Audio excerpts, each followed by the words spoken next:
ఆక్రమించుకొని పుట్టుపడి కొట్టాలి అదే అయితే అందరితో ఒకటే ప్రార్థన అన్ని మన అయితే ఒక్క మాట మీ అందరితో సిరిసిల్లలో మీరు 2 ఏళ్ల కిందట మీ అందరి దయతో నాకు ఆశీర్వాదం ఇచ్చి మళ్ళా తిరిగి ఐదోసారి నన్ను ఎమ్మెల్యేగా గెలిపించినందుకు ముందుగా మీ అందరికీ చేతులు జోడించి హృదయపూర్వకంగా ధన్యవాదాలు.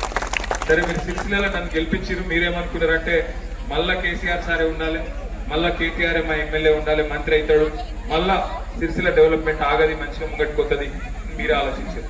కానీ పక్కన ఎమ్లాడోళ్ళు, తర్వాత పక్కకు మానకొండరోళ్ళు, యువతలకి సొప్పదండోళ్ళు, అవతలకి హుస్నాబాద్ వాళ్ళు, వాళ్ళు మోసపోయి ఆయన కాంగ్రెస్ పార్టీ గెలిపిస్తే ఏమైంది మరి 2 ఏళ్లలో ఏం జరిగిందో మీ కళ్ళ ముందట్నే ఉంటుంది.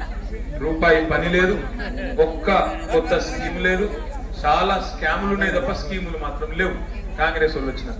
ఇంకొక మాట దయచేసి మీరు గుర్తు చేసుకోండి.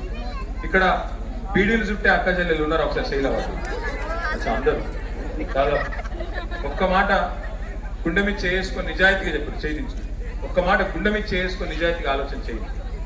కేసీఆర్ గారు ముఖ్యమంత్రి కాకముందు ఏ ప్రభుత్వం అన్నా ఎన్నడన్నా మీకు రూపాయి ఇచ్చిన వాళ్ళు ఉన్నారు ఎవరు? మొట్టమొదటిసారి కదా కేసీఆర్ గారు మీకు ఓట్ల కోసం దొంగ మాటలు చెప్పలే. వీళ్ళు కేసీఆర్ గారు మీకు ఓట్ల కోసం అబద్ధాలు చెప్పలే. కేసీఆర్ గారు మీ ఓట్ల కోసం జూట మాటలు చెప్పలే.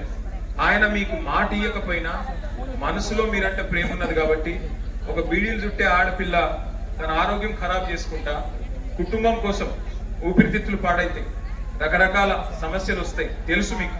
కానీ కొవ్వొత్తి కదా ఎట్లయితే తాను కరిగిపోకుండా ఇంకొకరికి వెలిగిస్తుందో అట్లా నా పిల్లలు బాగుండాలి, నా భర్త బాగుండాలి, నా కుటుంబం బాగుండాలి, మా అత్తమామ బాగుండాలని చెప్పి ఆరాటపడి ఎట్లయితే చూసుకుంటారో ఇవన్నీ కేసీఆర్ సార్ తెలుసు. అందుకే మీకు మాట ఇవ్వకపోయినా నెలకు 2000 పెన్షన్ 4.5 లక్షల మంది ఆడపిల్లలకి ఇచ్చిన నాయకుడు ఎవరు? మరి కాంగ్రెస్ వాళ్ళు ఏమన్నారు అప్పుడు? ఏమన్నారంటే కేసీఆర్ మీకు 2000 ఇస్తుండు, ఆయన ఇంట్లోకెళ్ళి ఇస్తుండ ఏమన్నా, మేము 4000 ఇస్తాం, సోనియా గాంధీ మీద ఒట్టు అన్నారు. పడ్డాయా మరి? మీరు అన్ని అబద్ధాలు చెప్తారు విద్యార్థి. పక్కా పడ్డాయి మీ అందరికి 4000 పడ్డాయి, మీరు చెప్తలేరు కావాలి. మీరు అందరు కోటీశ్వర్లు అయిపోయారు, నాకు రేవంత్ రెడ్డి చెప్పింది. మొత్తం రాష్ట్రంలో 1 కోటి మందిని కోటీశ్వర్లు చేసిండట. నెలకు 2.5 కూడా పడలేదని అబద్ధం చెప్తారు ఇప్పుడు. మీరు నెలకు నిజంగా 2500 పడలే? పడ్డాయి మీ అందరికి పడ్డాయి. ₹1,00,000 ఇప్పటికే వచ్చిన 24 నెలలకు 2500 చొప్పున టంగ్ టింగ్ ఠాంగ్ టింగ్ అనుకుంటా పడ్డాయి. ₹1,00,000 పడ్డాయి మీ ఖాతాలలో పక్క. ఇక మళ్ళీ ఇప్పుడు మీరు ఇంకోటి కూడా చెప్తారు, ఇక తులం బంగారం కూడా రాలే, మాకేం రాలే అని చెప్తారు. మీరు మామూలు కాదు, ఇన్ని అబద్ధాలు చెప్తారా? కాంగ్రెస్ వాళ్ళేమో 6 గ్యారెంటీలు అమలు అయిపోయినాయి, అన్ని అయిపోయినాయి, తులం బంగారం వచ్చింది, నెలకు 2500 వచ్చింది, 4000 పెన్షన్లు పడ్డాయి, మరి స్కూటీలు వచ్చినాయి, విద్యా భరోసా కార్డులు వచ్చినాయి, 6 గ్యారెంటీలు 100 రోజులు వాళ్ళు ఉదరగొడుతుంటే మరి మీరేమో ఏమి రావంటే ఎట్లా నమ్మాలి? మరి నేను 100 రోజులనే ఇస్తామన్నారు కదా, మరి 800 రోజులు అయిపోయింది కదా, అయినా కూడా ఇవ్వకపోతే ఊకుందామా? కాంగ్రెస్ పార్టీకి ఒత్తుదామా ఓటు? వాడిచ్చే 100 రూపాయలకు 1000 రూపాయలకు మోసపోయి వానికి ఓటేద్దామా? ఆలోచించుండ్రి. ఇక్కడ ఉన్న వాళ్ళలో పద్మశాలి సోదరులు ఎంతమంది ఉన్నారు? అందరు పద్మశాలి దగ్గర. ఒక్కసారి మీరు ఆలోచన చేయండి. పద్మశాలి సోదరులు సిరిసిల్లలో కేసీఆర్ రాకమునుపు ఎన్ని సావులు అవుతుండే? సాంచల్ నడవక, బతుకుదెరువు లేక ఎన్ని సావులు అవుతుండే ఒక్కసారి యాద్ చేసుకోండి. అదే కేసీఆర్ సార్ వచ్చినాక బతుకమ్మ చీరలు ఆర్డర్ ఇచ్చిండు. 3,400 కోట్ల రూపాయల ఆర్డరు సిరిసిల్లకు రాసిస్తే బ్రహ్మాండంగా 7-8 వేలు సంపాదించే నేత కార్మికుడు 16,000 20,000 రూపాయలు సంపాదించుకునే పరిస్థితి తెచ్చిండు. 6 నెలలు కడుపుకు తిప్పలు లేకుండా, సాంచలు బంద్ కాకుండా కరెంట్ చక్కగిచ్చి ఆర్డర్ ఇచ్చి మళ్ళా బట్ట ప్రభుత్వమే కొని మరి ఆడబిడ్డలకు ఒక కానుక లెక్కిచ్చిండు. ఇలా ఉన్నదా బతుకమ్మ చీర? ఇచ్చిండా రేవంత్ రెడ్డి? ఇవ్వలేదా? కనీసం రైక ముక్కనన్నా పెట్టిండా? అయినా బుద్దుదామా మరి కాంగ్రెస్ కోర్టు? అదొక్కటే కాదు, బతుకమ్మ చీరలు ఆర్డర్ బంద్ చేసి బతుకమ్మ చీర ఇవ్వకుండా ఇలా బెదిరిస్తున్నట్టు ఆసాంలో కాంగ్రెస్ వాళ్ళు. ఇక్కడ మీరు మాకే ఓటేయాలి, లేకపోతే మీకు బిల్లులు ఇయ్యం, మీకు ఇది ఎత్తాం అది ఎత్తాం. నేను ఒక్కటే హెచ్చరిస్తున్న కాంగ్రెస్ నాయకులను, మీరు ఇలా ఒళ్ళు బలిసి కొవ్వెక్కి మా పద్మశాలి సోదరులను బెదిరిస్తే బజార్ల గుంజి కొట్టి మీకు ప్రజల సొమ్ము కట్టించే బాధ్యత నాది. విడిచిపెట్ట నేను సిరిసిల్ల ఎమ్మెల్యేగా నేనున్నంత కాలం ఇక్కడ పద్మశాలి సోదరులను ఎవరు బెదిరించినా ఊకునే సమస్యనే లేదు. ఇక్కడ మహేందర్ రెడ్డి అని ఒక కాంగ్రెస్ నాయకుడు ఉన్నాడు, నా మీద పోటీ చేసి 4 సార్లు ఓడిపోయింది. ఆయన అంటాడు, మాకు ఆర్డర్ ఇవ్వయా, కేసీఆర్ గారు బతుకమ్మ చీరిచ్చిండు కదా, మాకు ఆర్డర్ ఇప్పివా అంటే పద్మశాలి సోదరులను ఏమంటాడు ఇరికేనా, మీరు నిరోధ పొట్లాలు అమ్ముకోపోన్రి, నిరోధ ప్యాకెట్లు అమ్ముకోపోన్రి, అప్పుడాలు అమ్ముకోన్రి, వడియాలు అమ్ముకోన్రి అని మాట్లాడతాడు. గందుకేయాలి ఓటు కాంగ్రెస్ పార్టీకి? ఏమిటికేయాలి? నువ్వు 6 గ్యారంటీలను మోసం చేస్తావు, నెలకు 2500 మోసం చేస్తావు, 4000 పెన్షన్ అని ముసలోళ్ళని మోసం చేస్తావు, స్కూటీలని ఆడపిల్లలను మోసం చేస్తావు, ఎన్ని రకాల మోసాలు చేసి ఆఖరికి ఉన్న బతుకమ్మ చీర తీసేసి కేసీఆర్ కిట్ ఉంటుండే యాదుకున్నదా? హాస్పిటల్ పోతే గర్భవతి అయిన తర్వాత ప్రసూతి అయితే ఆడపిల్ల ఉడితే 13,000, మగపిల్లగాడు ఉడితే 12,000 ఇచ్చి ఒక కిట్టు చేతిలో పెడుతుండే. అలా జాన్సన్ పౌడర్లు, ఆయిల్, షాంపూలు, పిల్లలు నాడిచ్చే గిల్కాలు అన్ని ఉంటుండే. అలా మంచిగా పరుపులు తందుకు పరుపు ఇన్ని ఉంటుండే. ఇవాళ ఉన్నదా కేసీఆర్ కిట్టు? మరి ఏమొచ్చింది కొత్తగా? కాంగ్రెస్ వచ్చింది కొత్తగా, ఏమొచ్చిందని నేను అడుగుతున్నా. ఫ్రీ బస్ వచ్చిందా? బాగున్నదా ఫ్రీ బస్సు? మీరు అన్ని భయించారు నాకు. కొండగట్టు వెనుకలు, ధర్మపురి వెనుక అన్ని తిరిగి ఇప్పుడు బాగలేదంటు యాద్ చేసుకొని. మరి నేను ఒక మాట అంటున్నా, అది ఫ్రీ బస్ ఎట్లయితుందమ్మా నాకు తెలియకడతా. ఇంట్లో భర్త ఉంటాడు, భార్య ఉంటుంది. మరి భార్యకేమో ఫ్రీ అట, భర్తకేమో డబుల్ టికెట్ అడిగి అదేం ఫ్రీ పాడేది నాకు తెలియకడు. అక్కడిదక్కడనే మొత్తం చుక్త కాలేదా? ఇక అదేం ఫ్రీ బస్సు? మరి అది ఒక్కటి పెట్టి ఇక ఫ్రీ బస్ ఇచ్చినాం, మీరు మాకు గుద్దురు. మరి 6 గ్యారంటీలు ఏడవాయే, సిరిసిల్ల బతుకమ్మ చీరేడవాయే, మా బతుకుదేరి వేడవాయే, సిరిసిల్ల మొత్తం భూముల ధరలు పడ్డాయి. ఇక ఈ అందానికి మళ్ళా సిరిసిల్ల జిల్లా తీసేస్తారట రేవంత్ రెడ్డి. సిరిసిల్లను జిల్లా చేసిండు కేసీఆర్. తాలూకా ఉంటే జిల్లా చేసిండు, కలెక్టర్ తెచ్చి ఇక్కడ కూర్చోబెట్టిండు, ఎస్పీని కూర్చోబెట్టిండు, జిల్లా అధికారులను ఇక్కడ కూర్చోబెట్టిండు. మన తంగలపల్లి బ్రిడ్జ్ కిందికి సముద్రమే తెచ్చి, గోదావరి నీళ్ళని తెచ్చి మనకి ఇక్కడనే చూపెట్టిండు కేసీఆర్. ఇవాళ రేవంత్ రెడ్డి వచ్చి జిల్లా తీసేస్తారట. ఉండాలా సిరిసిల్ల జిల్లా పోవన్నా? మరి మీ ఇష్టం, మీ చేతుల్లోనే ఉన్నది. మీరు కాంగ్రెస్ కు ఓటేస్తే జిల్లా పోతుంది.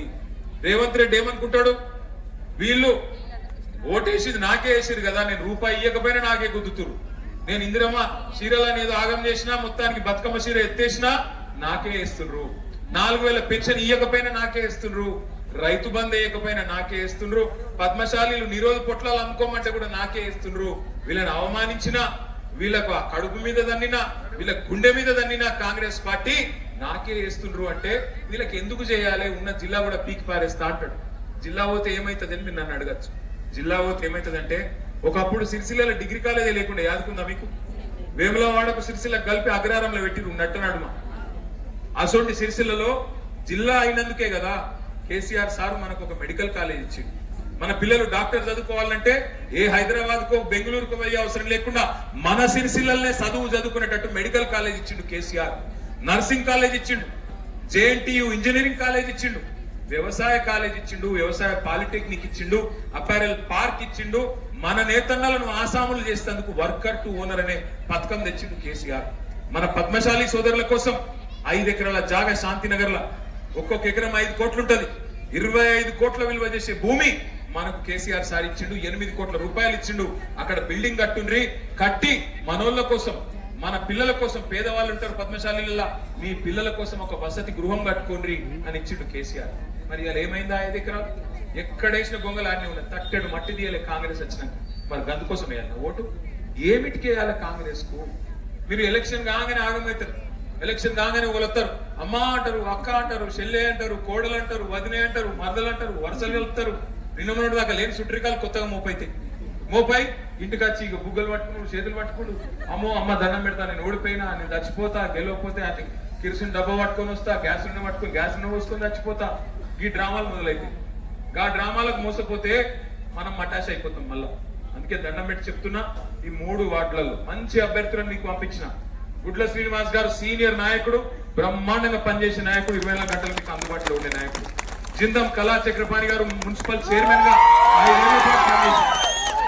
కరోనా వల్ల కొంత ఇబ్బంది ఉండొచ్చు, కానీ కరోనా టైంలో కూడా చక్కగా పనిచేసింది జిందం కళా చక్రపాణి గారు. కానీ పట్టణం అంతా దిగే క్రమంలో కొత్త విద్యానగర్లో ఏమైనా చిన్న చిన్న లోటుపాట్లుంటే అవి కూడా ఈసారి చూసుకుందాం. మీరు దయచేసి ఆశీర్వాదం ఇవ్వాలి. ఇక కొత్త అభ్యర్థి కూర భాగ్యలక్ష్మి దేవేందర్ వారికి కూడా మొట్టమొదటిసారి గంగపుత్ర కమ్యూనిటీకి మన పట్టణంలో అవకాశం వచ్చింది. వారికి కూడా అవకాశం ఇచ్చినాం. తప్పకుండా వారికి కూడా మరి మీరు ఆశీర్వదించాలని కోరుతున్నాం. ఈ చిన్న చిన్న సమస్యలు ఉంటాయి, కొన్ని పెన్షన్లు కాలేదు, కొన్ని రేషన్ కార్డులు కాదు, ఇటువంటివి ఉంటాయి. నేను మీకు ఒకటే మాట ఇస్తున్నా, 90 పైసల పని చేసినాం సిరిసిల్లలో. ఎటువంటి సిరిసిల్లను ఎట్లా చేసినాం మీ కళ్ళం కూడా కనబడతలేదు. బ్రహ్మాండంగా రోడ్లు చేసినాం, మోరీలు చేసినాం. ఇంకా 90 పైసల పని అయింది, ఇంకో 10 పైసల పని బాకీ ఉన్నది. ఇక నారు వచ్చినోడు నీరు పోయాడు అన్నట్టు 90 పైసల పని చేసినోడు 10 పైసల పని చేయరా. ఇంతమందికి ఇల్లు ఇచ్చినాం, కొంతమందికి రాలే, నాకు తెలుసు. వాళ్ళని కూడా నేను కడుపులో పెట్టుకొని చూసుకుంటా. నా బాధ్యత, నేను కంపల్సరీ ఇల్లు ఇచ్చే బాధ్యత కూడా నేనే తీసుకుంటా. 2 ఏళ్లలో మళ్ళా మీ దయతోని మన ప్రభుత్వం వస్తుంది. ఈ 2 ఏళ్లు పెద్దగా పనులు కావు, అది కూడా నేను అబద్ధం చెప్ప ముందే చెప్తున్నా. ఈ 2 ఏళ్లు కాంగ్రెస్ ఉన్నంత కాలం ఏం పనులు చేయరు, చేయనియరు. వాళ్ళు మంచోళ్ళు కాదు, ఎందుకంటే వాళ్ళు పగబట్టిరు సిరిసిల్ల మీద. కానీ మీరు భయపడకురి, 2 ఏళ్ల తర్వాత మళ్ళా మన గవర్నమెంట్ వస్తుంది, కేసీఆర్ సార్ ముఖ్యమంత్రి అవుతాడు. మీ దయ ఉంటే నేను కూడా మంత్రి అయితా. మళ్ళా కంపల్సరీ సిరిసిల్లను మొత్తం రాష్ట్రంలోనే నెంబర్ 1 నియోజకవర్గం చేసే బాధ్యత నాది. గరీబులను కడుపులో పెట్టుకొని తీసుకునే బాధ్యత. నగర్ లో కొంతమంది కాంగ్రెస్ వాళ్ళు అంటున్నాడు మాకు అధికారం ఉంది అని. అధికారం ఉంటే ఏంది, ఏం చెప్తారు మీరు అధికారంతో? ఒక మంచి పని చేసిర్రా ఏదన్నా? ఏమైతుంది మీతో? రూపాయి పెళ్లి పేదవాళ్ళకి ఏమైనా మంచి పని జరిగిందా? తట్టెడు మట్టి తీసిర్రా, ఒక కొత్త రోడ్డు పోసిర్రా, కనీసం ఒక తట్టెడు మొరం పోసిర్రా ఎక్కడన్నా? అధికారం ఉంది, అధికారం ఉంది. ఏం అధికారం ఉంటే ఏం లాభం? అందుకే పెద్దలు ఎప్పుడో చెప్పిండ్రు పంది లెక్క 10 ఏళ్ళు బతికిన దానికంటే నంది లెక్క 4 ఏళ్ళు బతికింది నయమని. అధికారం ఉంటే అధికారంలో కూర్చున్నోనికి మంచి బుద్ధి లేకపోతే ఎవరికి లాభం అవుతుంది? పేదలకు లాభం కాదు. తెల్లారు లేస్తే కేసీఆర్ ను బూతులు తిట్టుడు తప్ప ఏమైనా లాభం ఉన్నదా? నువ్వు గట్టి అడిగినావు అనుకో, ఏమైనా 2500 అంటే నీ లాగుల తొండలు ఇచ్చి పెడతా అంటాడు. ఏమైనా బై తులం బంగారం అంటే నీ గుడ్లు వీకి గోటీలు ఆడుతా అంటాడు. ఏమైనా రైతు బంధు ఫిబ్రవరి వచ్చింది, రైతు బంధు దిక్కులేదంటే నీ పేగులు తీసుకొని మెడలు వేసుకుంటా అంటాడు. కూడా నా ముఖ్యమంత్రి మాట్లాడతారు ఇట్లా అవుల మాటలు. ఒక అసంటోడు మనకు దొరికిండు. అందుకే సిరిసిల్ల గులాబీ కంచుకోట అని చూపెట్టాలి. ప్రతి వార్డులో కారు గుర్తు మీద ఓటు గుద్దాలే కంపల్సరీ. ముఖ్యమంత్రి కళ్ళు తెరిచే విధంగా మీరు తీర్పునియాలి. ఉంటాయి చిన్న చిన్న సమస్యలు, అమెరికాలో కూడా ఉన్నాయి, సిరిసిల్లలో ఎట్లా ఉంటాయి. కానీ ఒకటి మెల్లగా నేను చేసుకుంటూ వస్తుంటే అప్పుడు అది కూడా వరవలే. వీళ్ళే కాంగ్రెస్ వాళ్ళు, బీజేపీ వాళ్ళు బయట అంతా రాష్ట్రం అంతా తిట్టుడు, అన్ని సిరిసిల్లకే దోసుకపోతుందని వీళ్ళే తిట్టిరు. మరి ఆ రోజేమో సిరిసిల్లకు దోసుకపోతుందని తిరిగి ఇలా ఏం ముఖం పెట్టుకుని మాట్లాడతారు మీరు? ఇక్కడ సిగ్గుందా మీకు? మరి ఏం చేసారు 2 ఏళ్లలో? అందుకే మీరు ఆలోచన చేయండి. దయచేసి ఈ మున్సిపల్ ఎలక్షన్ ఎసోటిదో మీకు తెలుసు. ఒక్కొక్క గుర్తు ఒక్కొక్క బ్యాలెట్ లో ఒక్కొక్క దగ్గర ఉంటుంది. జిందం కళ గారిది 3వ నంబర్ల కారు గుర్తున్నది, తప్పకుండా గెలిపించండి. కూడా భాగ్యలక్ష్మి గారిది 1వ నంబర్ లో ఉన్నది, భాగ్యలక్ష్మి గారిని 2వ నంబర్ మీద ఓటేసి గెలిపించండి. గుడ్ల శ్రీనివాస్ గారిది కూడా 3వ నంబర్ లో కారు గుర్తున్నది, తప్పకుండా గుడ్ల శ్రీనివాస్ గారికి కూడా మంచిగా ఓట్లేసి గెలిపియండి. ఆఖరికి నేను ఒకటే మాట చెప్పి ముగిస్తా. వచ్చేటప్పుడు ఎమ్లాడల కొంచెం ప్రచారం చేసి వచ్చిన రాజన్న గుడి కాడికి పోయినా. అక్కడ ఒక పంతులు కలిసిండు. పంతులు గారు విద్యానగర్ వాళ్ళ దగ్గర కంపల్సరీ మాట చెప్పమన్నాడు. విద్యానగర్ చౌరస్తా ఏమిటిది అంటే ఒకటే చెప్పిండు ఆయన, 4000 రూపాయలు వచ్చిన వాళ్ళందరూ, 4000 రూపాయలు తీసుకుంటే వాళ్ళందరూ పింఛన్లు కాంగ్రెస్ పార్టీకి ఓటేయండి. 2000 తీసుకుంటే వాళ్ళందరూ మా కోటి. తులం బంగారం వచ్చిన వాళ్ళందరూ కాంగ్రెస్ పార్టీ కోటేయండి. తులం బంగారం వచ్చిన వాళ్ళందరూ కాంగ్రెస్ పార్టీ కోటేయండి. కళ్యాణ లక్ష్మి వచ్చిన వాళ్ళందరూ కారు గుర్తు కోటేయండి. అట్లాగే మరి స్కూటీలు వచ్చిన వాళ్ళందరూ బ్రహ్మాండంగా కాంగ్రెస్ పార్టీ కోటేసుకొని మాకు అభ్యంతరం లేదు. కానీ రైతు బంధు వచ్చిన వాళ్ళు, బతుకమ్మ సీరియల్ తీసుకున్న వాళ్ళు మాత్రం కారు గుర్తు కొట్టేయండి. ఏ గుర్తు మనది? పక్కా కారేనా? పంతులు గారు ఇంకొక మాట కూడా చెప్పిండు, కాంగ్రెస్ వాళ్ళు లంగలు. ఆయన ఏం చెప్తారు, మార్కండేయ దేవుంది పెడతారు మీ ముంగట, మడేలే దేవుంది, మార్కండేయ దేవుంది పెడతారు మీ ముంగట. పెట్టి ప్రమాణం చేయమంటారు. ఏది 1000 రూపాయలు చేతిలో పెడతారు, ప్రమాణం చేయమంటారు.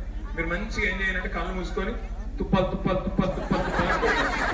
బయటికి వాడు ఏం చెప్తారు చదువు. ఏ కదా మోసాన్ని మోసంతోనే జయించాలి.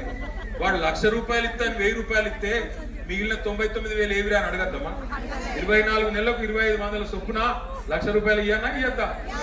మరి ముసలోళ్ళకి 24 నెలలకు మరి 2,000 బాకీ ఉన్నాడు అంటే ఇంకా 48,000 బాకీ ఉన్నాడా లేదా? మరి ఏవి ఆ పైసలను అడగాలి తప్ప ఆగం కావద్దు. ఏ పరిస్థితుల్లో కూడా 11 తారీఖు నాడు పొద్దున్నే పోయి మొదటి గంటల్నే కారు గుర్తు కొట్టేసి మంచి మెజారిటీతో గుడ్ల శ్రీనివాస్ గారిని, జిందం కళా చక్రపాణి గారిని, కూర భాగ్యలక్ష్మి దేవేందర్ గారిని మంచి మెజారిటీతో గెలిపించి కౌన్సిల్ కు పంపండి. అభివృద్ధి నా బాధ్యత, మీ సంక్షేమం నా బాధ్యత, సిరిసిల్లను కడుపులో పెట్టుకొని ఒక కన్న బిడ్డలుగా చూసుకునేది నా బాధ్యత. వాళ్ళ కోటేసిండ్రు అంటే నా కోటేసినట్టే మర్చిపోవద్దని చెప్పి మళ్ళొకసారి మీ అందరికి కూడా దండం పెట్టి విజ్ఞప్తి చేస్తూ, ఇంకా 5-6 వార్డులలో ప్రచారం చేసేస్తున్నది కాబట్టి నాకు దయచేసి పోయేందుకు పర్మిషన్ ఇవ్వాలని చెప్పి కోరుతూ మీ అందరికీ మళ్ళొక్కసారి హృదయపూర్వకంగా నమస్కారం. 11వ తారీఖు నాడు ఖచ్చితంగా కారు గుర్తు కొట్టేసి గెలిపించుకోండి. జై తెలంగాణ. కారు గుర్తుకే కారు